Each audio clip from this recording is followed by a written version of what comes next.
उत्तर प्रदेश ने पिछले 9 सालों में इलेक्ट्रॉनिक्स मैन्युफैक्चरिंग के क्षेत्र में काफी प्रगति की है।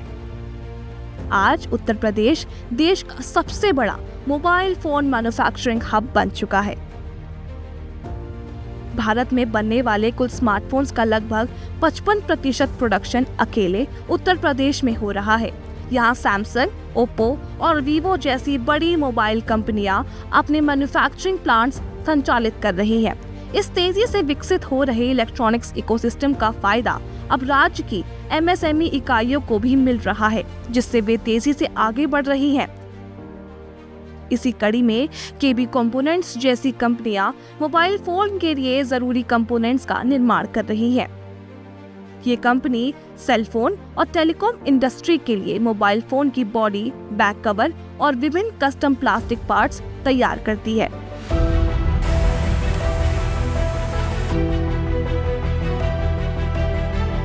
जब मेक इन इंडिया प्रोग्राम की शुरुआत की थी मोदी जी ने, तो आपने नाम सुना होगा लावा मोबाइल्स का। हम लावा मोबाइल्स के पार्टनर थे। हमने गवर्नमेंट बॉडीज़ के साथ, उनके हरिओम राय जी के साथ मिलके हमारी टीम ने काफ़ी मीटिंग्स भी की, हमने काफ़ी सेमिनार्स अटेंड किए। फिर हम लावा की टीम के साथ हमने चाइना का विज़िट बनाया है, जिसमें मैं गया, हमारे जो एमडी साहब थे वो गए, इवन हमारी टेक्निकल टीम क्वालिटी से, डेवलपमेंट से, सारे लोग अलग अलग फेजेस में हमने चाइना को विज़िट किया और देखा कि वो सेल फ़ोन में कैसे काम कर रहे हैं। क्योंकि सेल फ़ोन जो इंडस्ट्री थी वो पहला मेक इन इंडिया प्रोग्राम था, और हम प्राउडली बोलते हैं कि हम पहले इंडियन मोल्डर थे सेल फोन इंडस्ट्री के लिए। मतलब एक वो सैमसंग वर्ल्ड तो है ही, जहाँ वो अपने कोरियन सप्लायर्स को लेके आए थे और वो कोरियंस खाली सैमसंग के लिए काम करते थे, पर इंडिया में हम पहले कमर्शियल इंजेक्शन मोल्डर थे जिन्होंने मेक इन इंडिया में पार्टिसिपेट किया और लावा को सेल फोन के पार्ट्स, मैकेनिकल पार्ट्स, जो प्लास्टिक पार्ट्स है, वो सप्लाई करना शुरू किया है और आज भी कर रहे हैं। लावा के लिए मेरे को लगता है हम महीने के लगभग 6 लाख फ़ोन सेट्स की बॉडीज़ बना के देते हैं उनको। आपने देखा होगा उसका जो असेंबली लाइन है वो भी।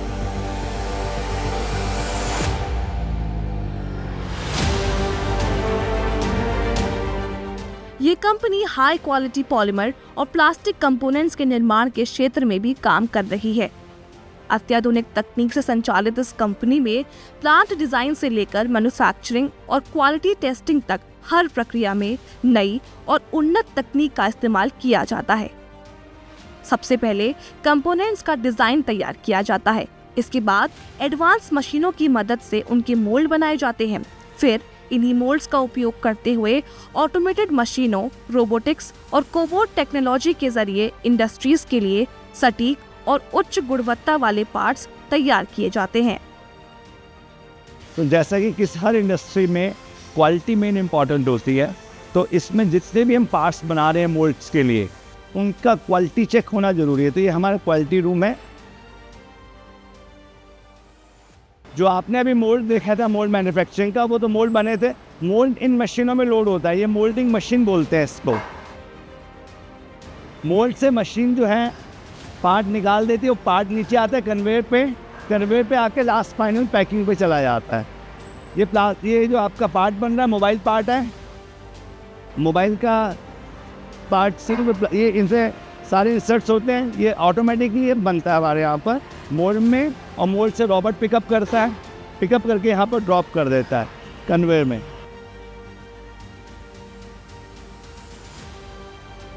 इस मशीन में स्पेशल टेक्निकल इनोवेशन है। इसमें हमने रॉबोट के साथ नहीं लगाया, कोबो लगाया है। कोबो का क्या है कि एक ही कोबो 2 मशीनों से पार्ट निकाल लेता है और कन्वेयर पे रखता भी है। लेंस से वो पार्ट चेक भी होते हैं। चेक होने के बाद ये आप देख सकते हो कि पार्ट ओके होगा तो वो आगे मूव करेगा, नहीं तो मशीन रुक जाएगी। ये 2 मशीनों को एक कोबो कर रहा है। इसमें लेंस, कैमरा, विजन कैमरा भी है। हम कैमरे से उसको चेक कर रहे हैं पार्ट्स को, और इसकी क्वालिटी ओके होने के बाद ये सब ऑटोमेटिक चल रहा है। तो 2 मशीनों को आप अंदर से लेंगे तो कोबो चला रहा है। इसमें कोई भी मैन नहीं होगा, कोई भी आदमी नहीं है, सब ऑटोमेटिक मोल्डिंग मशीन से पार्ट आ रहे हैं, वो अंदर कोबो चल रहा है। तो आप देखोगे तो ऑटोमेटिक पार्ट दे रहा है। अगर पार्ट में डिफेक्ट होगा तो वहीं रिजेक्ट बिन में डाल देगा वो। उत्तर प्रदेश में तेजी से हुए विकास, मजबूत इंफ्रास्ट्रक्चर, बेहतर एक्सप्रेसवे नेटवर्क, आधुनिक एयरपोर्ट और कानून व्यवस्था में आए सुधारों ने निवेश के लिए एक सुरक्षित और भरोसेमंद माहौल तैयार किया है। सो महिलाएं तो आपने देखी होंगी, हमारे 100 से अधिक महिलाएं काम करती हैं। और अभी जब से योगी गवर्नमेंट ने अनाउंस किया कि अब महिलाएं रात को भी काम कर सकेंगी, ऑल्दो हम रात को काम कराते नहीं हैं, पर 10 बजे तक 2 शिफ्ट में तो काम करती हैं। तो ऑलमोस्ट एज आई सेड 100। तो ये सब अगर हमारी पुरानी गवर्नमेंट्स ने कर दिया होता तो जो मेजर इंडस्ट्री का मूवमेंट हुआ था नॉर्थ टू साउथ, अदरवाइज पहली कार कंपनी तो नॉर्थ में ही थी ना। अगर इधर हम पहले से ही गवर्नमेंट ने फोकस करके इसको अच्छे से बनाया होता तो ना आपकी हुंडई साउथ में जाती, ना टोयोटा साउथ में जाती, क्योंकि ऑलरेडी हमारे पास एक जापानीज कंपनी थी। तो हम थोड़े लेट हुए, इस कारण से काफ़ी बिजनेस हमारा साउथ को चला गया। अब तो उत्तर प्रदेश का लाइन ऑर्डर बाकी लोग फॉलो कर रहे हैं। आपने देखा होगा बंगाल में नए सीएम टोटल योगी जी को फॉलो कर रहे हैं। ड्रास्टिक चेंज है, अब कोई डरता नहीं है रात को कहीं भी निकलने से।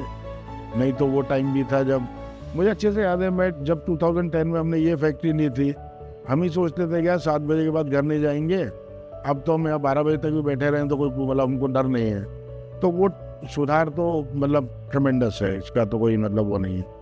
Thanks to government, like Yogi ji ने अच्छा काम किया।